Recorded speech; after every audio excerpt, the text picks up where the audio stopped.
அரசியலை தங்களது எதிர்காலமாக மாணவர்கள் தேர்வு செய்ய வேண்டும் என்று நடிகரும் தமிழக வெற்றிக் கழக தலைவருமான விஜய் அறிவுரை வழங்கியிருக்கிறார். போதை பழக்கத்திலிருந்து விடுபட வேண்டும் என்று மாணவர்களை விஜய் கேட்டுக் கொண்டுள்ளார். நடந்து முடிஞ்ச 10வது மற்றும் 12வது தேர்வில் சாதனை படித்த என்னுடைய தம்பி தங்கைகளுக்கும் இன்னைக்கு பெருமையோட வந்திருக்கிற அவங்களுடைய பெற்றோர்களுக்கும் பொதுத் தேர்வில் சிறப்பிடம் பெற்ற மாணவர்களுக்கு தமிழக வெற்றிக் கழகம் சார்பில் சென்னையில் நடைபெற்ற விருது வழங்கும் விழாவில் இவ்வாறு பேச்சை தொடங்கிய விஜய் தன்னுடைய நெஞ்சில் குடிக்கொண்டிருக்கும் நண்பா நண்பிகளுக்கு வணக்கம் என்று கூறினார். மாணவர்கள் தங்களுக்கு பிடித்த துறையை தேர்வு செய்து முழு ஈடுபாட்டுடன் செயல்பட வேண்டும் என்று விஜய் அறிவுரை வழங்கியுள்ளார். எல்லா துறையுமே நல்ல துறை தாங்க. நீங்க எதை தேர்ந்தெடுக்கிறீங்களோ அதில் உங்களுடைய முழு ஈடுபாட்டோட உங்களுடைய 100% உழைப்பை போட்டீங்கன்னா அது யாராக இருந்தாலுமே வெற்றி நிச்சயம்தான். அதனால உங்களுக்கு பிடிச்ச துறையை நீங்க தேர்ந்தெடுங்க. அதில் இருக்கிற ஆப்ஷன்ஸ் எல்லாம் ஃபர்ஸ்ட் தெரிஞ்சுக்கோங்க. உங்கள் பேரண்ட்ஸ் கிட்ட டிஸ்கஸ் பண்ணுங்க, உங்கள் ஸ்கூல் டீச்சர்ஸ் கிட்ட டிஸ்கஸ் பண்ணுங்க. இந்த கெரியர் கைடன்ஸ் கொடுக்கறதுக்கெல்லாம் நிறைய பேர் இருக்காங்க. இந்த கெரியர் கவுன்சிலிங் கொடுக்கறதுக்கெல்லாம் நிறைய பேர் இருக்காங்க. நமக்கு நல்ல தலைவர்கள் தேவைப்படுவதாகவும் அவர் குறிப்பிட்டார். பொதுவாக நம்ம ஒரு துறையை தேர்ந்தெடுக்கும் போது அதில் எவ்வளோ டிமாண்ட் இருக்குது அப்படின்றத நம்ம பார்ப்போம் இல்லையா. ஃபார் எக்ஸாம்பிள் மருத்துவம் பொறியியல் மட்டும்தான் நல்ல ஃபீல்டுன்னு சொல்ல முடியாது. இன்னும் சொல்லப்போனால் நம்ம தமிழ்நாட்டில் உலகத்தரத்தில் டாக்டர்ஸ், இன்ஜினியர்ஸ், லாயர்ஸ்லாம் அதிகமாகவே இருக்காங்க. இங்கே நம்மக்கிட்ட என்ன இல்லை அப்படின்னா, இங்கே நமக்கு எது இன்னும் அதிகமாக தேவைப்படுது அப்படின்னா நல்ல தலைவர்கள்.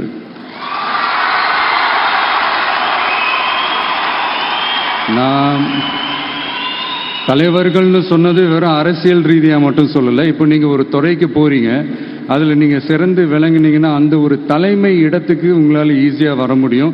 அதைத்தான் நான் சொன்னேன், இன்னும் நமக்கு நிறைய தலைவர்கள் தேவைப்படுறாங்க அப்படின்ட்டு. அரசியலையும் ஒரு எதிர்கால வாய்ப்பாக எடுத்துக்கொள்ள வேண்டும் என்று மாணவர்களுக்கு விஜய் அறிவுரை வழங்கினார்.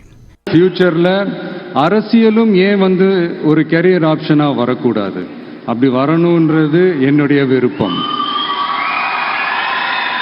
நல்லா படித்தவங்க அரசியலுக்கு வரணுமா வேண்டாமா? உங்களை தான் கேட்குறேன். நல்லா படித்தவங்க அரசியலுக்கு வரணுமா வேண்டாமா? நல்லா படித்தவங்க தலைவர்களாக வரணுமா வேண்டாமா? ஓகே, உங்கள் ஆர்வம் எனக்கு புரியுது. பட் இப்போதைக்கு படிங்க, மீதி எல்லாம் அப்புறம் பார்த்துக்கலாம். எது நல்லது எது பொய் என்பதை கற்றுக்கொண்டு நல்ல தலைவர்களை தேர்ந்தெடுக்கக்கூடிய விசாலமான பார்வையை வளர்த்து கொள்ள வேண்டும் என்றும் அவர் கூறினார். நிறைய இந்த மெயின் ஸ்ட்ரீம் மீடியாவுக்கு ஈக்குவலாக நிறைய இந்த சோஷியல் மீடியா சேனல்ஸ்லாம் இந்த நல்லது கெட்டதுன்னு இந்த ஒப்பீனியன்லாம் கிரியேட் பண்ணுறாங்கல்ல, அதெல்லாம் நீங்கள் பார்த்தீங்கன்னா ரொம்ப ஈஸியாக ஒரு நல்லதை கெட்டதாகவும் கெட்டதும் நல்லதாகவும் நல்லவங்களை கெட்டவங்க மாதிரியும் கெட்டவங்களை நல்லவங்க மாதிரி இந்த மாதிரி புரணி பேசி ப்ரொஜெக்ட் பண்ணுறதெல்லாம் இந்த மீடியா சோஷியல் மீடியாலலாம் நம்ம பார்க்குறோம் இல்லையா. நீங்கள் எல்லாமே பாருங்கள், நீங்கள் எல்லாமே படிங்க, பட் எது உண்மை பொய்ன்னு மட்டும் அனலைஸ் பண்ண மட்டும் கற்றுக்கங்க. அப்போ தான் இங்கே உண்மையிலே நம்ம நாட்டில் என்ன பிரச்சனை, நாட்டோட மக்களுக்கு என்ன பிரச்சனை, இந்த சமூக தீமைகள் பற்றிலாம் உங்களுக்கு தெரிய வரும். அது தெரிஞ்சுக்கிட்டாலே இந்த ஒரு சில அரசியல் கட்சிகள் செய்கிற இந்த பொய்யான பிரச்சாரங்களை எல்லாம் நம்பாமல்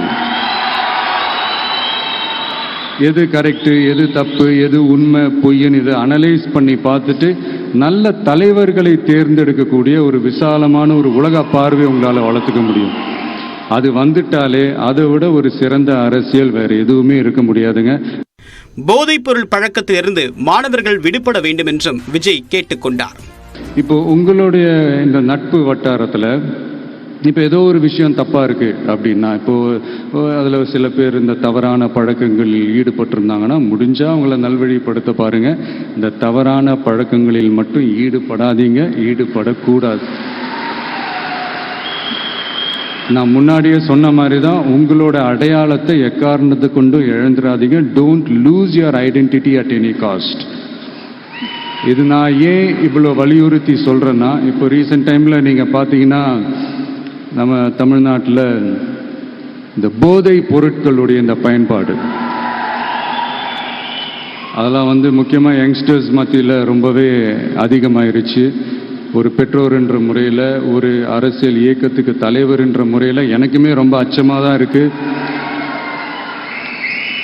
சொல்லலாம் இப்போ வந்து இந்த போதைப் பொருட்கள்லாம் இதெல்லாம் கண்ட்ரோல் பண்ணுறது அரசோட கடமை, இதெல்லாம் வந்து யங்ஸ்டர்ஸை இதிலேருந்து காப்பாற்றுறதெல்லாம் அரசுங்களோட கடமை, இப்போ ஆளும் அரசு அதெல்லாம் தவற விட்டுட்டாங்க அப்படின்றத பற்றிலாம் நான் இங்கே பேச வரல.